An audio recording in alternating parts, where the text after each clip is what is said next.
വെളിപ്പാട് പുസ്തക പഠനം പാർട്ട് നമ്പർ 9. എഫെസോസ് സഭയെക്കുറിച്ച് 7 നല്ല ഗുണങ്ങൾ ദൈവത്തിന്റെ ആത്മാവ് രേഖപ്പെടുത്തി വെക്കുമ്പോൾ തന്നെ അവരുടെ ജീവിതത്തിൽ സംഭവിച്ചതായ പരാജയത്തെയും രേഖപ്പെടുത്തി വച്ചിരിക്കുകയാണ്. എന്തിനാണ് പരാജയത്തെ രേഖപ്പെടുത്തി വച്ചിരിക്കുന്നത് എന്ന് ചോദിച്ചാൽ, ഞാനും നിങ്ങളും ഇന്ന് ജീവിക്കുമ്പോൾ എഫെസോസ് സഭയുടെ കാലഘട്ടത്തിൽ വന്ന പരാജയം നമ്മുടെ ജീവിതത്തിൽ സംഭവിക്കാൻ പാടില്ല എന്ന് ദൈവം ആഗ്രഹിക്കുന്നത് കൊണ്ടാണ്. ഇതൊരു മുന്നറിയിപ്പായിട്ട് ദൈവത്തിന്റെ ആത്മാവ് തന്നിരിക്കുകയാണ്. എന്തായിരുന്നു അവരുടെ പരാജയമെന്ന് 2-ാം അധ്യായം അതിന്റെ 4-ാമത്തെ വാക്യത്തിൽ രേഖപ്പെടുത്തുന്നു. എങ്കിലും നിന്റെ ആദ്യ സ്നേഹം വിട്ടുകളഞ്ഞു എന്ന ഒരു കുറ്റം നിന്നെ കുറിച്ച് പറവാനുണ്ട്. ഒരേ ഒരു കുറ്റമാണ് എഫെസോസ് സഭയുടെ കാലഘട്ടത്തിൽ ഉണ്ടായത്. 7 നല്ല ഗുണങ്ങൾ ഉണ്ടായിരുന്നു. എന്നാൽ ആ നല്ല ഗുണങ്ങൾ ഉണ്ടല്ലോ, കുറ്റം പറയുന്നില്ല എന്ന് കർത്താവ് ആഗ്രഹിക്കുകയല്ല. അവരുടെ ജീവിതത്തിൽ ഉണ്ടായ തെറ്റായിട്ട് തന്നെ രേഖപ്പെടുത്തുകയാണ്. ഞാനും നിങ്ങളും ചെറുത് എന്ന് പറഞ്ഞ് ചില തെറ്റുകൾ ചെയ്തു കഴിഞ്ഞാൽ ഒരുപക്ഷെ മനുഷ്യനാരും അത് കണ്ടില്ല എന്ന് വരാം. എന്നാൽ ഓർത്തുകൊള്ളുക, സ്വർഗത്തിലെ ദൈവം, അഗ്നിജാലയ്ക്കൊത്ത കണ്ണുള്ളവനായ ആ ദൈവം സഭയെ പരിശോധിക്കുമ്പോൾ, നമ്മുടെ അന്തരേന്ദ്രങ്ങളെ പരിശോധിക്കുമ്പോൾ നമ്മുടെ ജീവിതത്തിലെ തെറ്റുകളും ചൂണ്ടിക്കാണിക്കപ്പെടും എന്നുള്ളത് ഓർത്തിരിക്കേണ്ട ഒരു കാര്യമാണ്.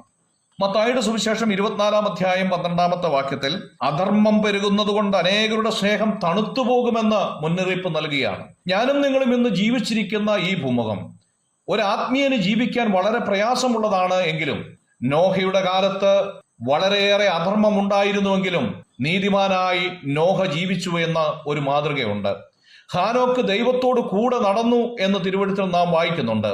സാഹചര്യങ്ങളെ ഞാനും നിങ്ങളും പഴി പറഞ്ഞ് ആത്മീയമായ കുറവിലേക്കും തെറ്റിലേക്കും തിരിച്ചു പോകാതെ കർത്താവിന് വേണ്ടി കൂടുതൽ പ്രയോജനപ്പെടുവാനായി നമ്മളെ തന്നെ ദിനംതോറും പരിശോധിച്ചു കൊണ്ടിരിക്കേണ്ടത് ആവശ്യമാണ്. യോഹന്നാന്റെ സുവിശേഷം 21-ാം അധ്യായം 15-ാമത്തെ വാക്യത്തിൽ അവർ പ്രാതൽ കഴിച്ച ശേഷം യേശു ശീമോൻ പത്രോസിനോട്, യോഹന്നാന്റെ മകനായ ശീമോനെ, നീ ഇവരിൽ അധികമായി എന്നെ സ്നേഹിക്കുന്നുവോ എന്ന് ചോദിക്കുന്നതായി കാണുന്നുണ്ട്. ഇവയിൽ അധികമായി എന്ന പരിഭാഷ ഇവിടെ നമുക്ക് കാണാം. ജീവിതത്തിൽ ചിലപ്പോൾ ചില നന്മകളും സൗഭാഗ്യങ്ങളും ഉണ്ടാകുമ്പോൾ കർത്താവിനോടുള്ള സ്നേഹത്തെക്കാൾ ഭൗമിക സ്നേഹത്തിലേക്ക് നമ്മുടെ ഹൃദയം മാറിപ്പോകാൻ സാധ്യതയുണ്ട്.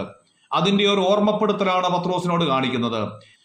എന്റെയും നിങ്ങളുടെയും ജീവിതത്തിൽ ഭൗമികമായ കാര്യങ്ങളിലേക്കാണ് നമ്മുടെ കണ്ണ് എത്തുന്നതെങ്കിൽ, ആത്മീയ കാര്യങ്ങളിൽ നമ്മുടെ സ്നേഹം കുറഞ്ഞു പോകുന്നുണ്ടെങ്കിൽ ഒരു വലിയ മുന്നറിയിപ്പ് എഫെസോസ് സഭയിലൂടെ നൽകുകയാണ്. ഒരു കുറ്റം നിന്നെ കുറിച്ച് പറവാനുണ്ട്. ആദ്യ സ്നേഹം കുറഞ്ഞിരിക്കുന്നു എന്നുള്ളതാണ്. നിന്റെ ആദ്യ സ്നേഹം കുറഞ്ഞിട്ടുണ്ടെങ്കിൽ ഒരു മുന്നറിയിപ്പ് 5-ാം വാക്യത്തിൽ നൽകുകയാണ്. നീ ഏതിൽ നിന്ന് വീണിരിക്കുന്നു എന്നോർത്ത് മാനസാന്തരപ്പെട്ട് ആദ്യത്തെ പ്രവൃത്തി ചെയ്യുക എന്നുള്ളതാണ്. ജീവിതത്തിൽ ആദ്യ സ്നേഹം നഷ്ടപ്പെട്ടിട്ടുണ്ടെങ്കിൽ മാനസാന്തരപ്പെടുക, മടങ്ങി വരിക, ആദ്യമുള്ള സ്നേഹത്തിലേക്ക് കർത്താവിനെ കാണുക എന്ന ഒരു വലിയ മുന്നറിയിപ്പും എഫെസോസ് സഭയ്ക്ക് നൽകുകയാണ്. ഈ ലോകമുഖത്ത് ജീവിച്ചിരിക്കുന്ന എനിക്കും നിങ്ങൾക്കും ഒരുപക്ഷെ ആദ്യ സ്നേഹത്തിൽ പഴയ കാലത്തേക്കാൾ കുറവ് സംഭവിച്ചിരിക്കാം. ദൈവത്തിന്റെ ആത്മാവ് ഓർമ്മിപ്പിക്കുകയാണ്, മടങ്ങി വരിക, മാനസാന്തരപ്പെടുക എന്ന്. 2-ാം അധ്യായത്തിന്റെ തന്നെ 5-ാം വാക്യത്തിൽ വീണ്ടും പറയുകയാണ്, അല്ലാഞ്ഞാൽ ഞാൻ വരികയും നീ മാനസാന്തരപ്പെടാഞ്ഞാൽ നിന്റെ നിലവിളക്ക് അതിന്റെ ദിനിൽ നിന്ന് നീക്കിക്കളയുകയും ചെയ്യും എന്ന് പറയുകയാണ്. എഫെസോസ് സഭയോടുള്ള ബന്ധത്തിൽ കർത്താവ് പറയുകയാണ്, നിലവിളക്ക് നീക്കിക്കളയും. നിലവിളക്ക് നീക്കിക്കളയും എന്നതുകൊണ്ട് ഇവിടെ അർത്ഥമാക്കേണ്ടത് രക്ഷ നഷ്ടപ്പെടുമെന്ന ആശയമല്ല. നിലവിളക്ക് കാണിക്കുന്നത് രക്ഷയല്ല, മറിച്ച് പ്രാദേശിക സഭയെയാണ്. നിലവിളക്ക് നീക്കിക്കളയുമെന്ന് പറഞ്ഞാൽ പ്രാദേശിക സഭയെ നീക്കിക്കളയുമെന്നുള്ള അർത്ഥമാണ് അതിൽ നിന്ന് നൽകുന്നത്. എഫെസോസ് സഭയോട് പറഞ്ഞു, 7 നല്ല കാര്യങ്ങൾ ചെയ്തതാണ്, വലിയ പ്രയത്നം ചെയ്തതാണ്. എന്നാൽ ഒരു കുറ്റം ജീവിതത്തിൽ ഉണ്ടായപ്പോൾ അവരോട് ദൈവത്തിന്റെ ആത്മാവ് പറയാണ്, നീ മാനസാന്തരപ്പെടാം, അല്ലെങ്കിൽ ആ സഭ ഇല്ലാതാക്കി കളയും. എന്നാൽ എഫെസോസ് സഭയ്ക്ക് ദൈവാത്മാവിന്റെ ആ ദൂത് അതുപോലെ കൈക്കൊള്ളുവാനായി കഴിഞ്ഞില്ല. AD 431 എഫെസോസ് പട്ടണം തകർന്ന് തരിപ്പണമായി തീരുന്നതായി കാണുന്നു.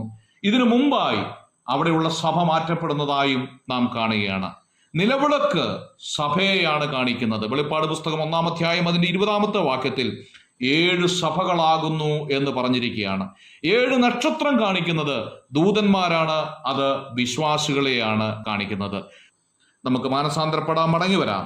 God bless you.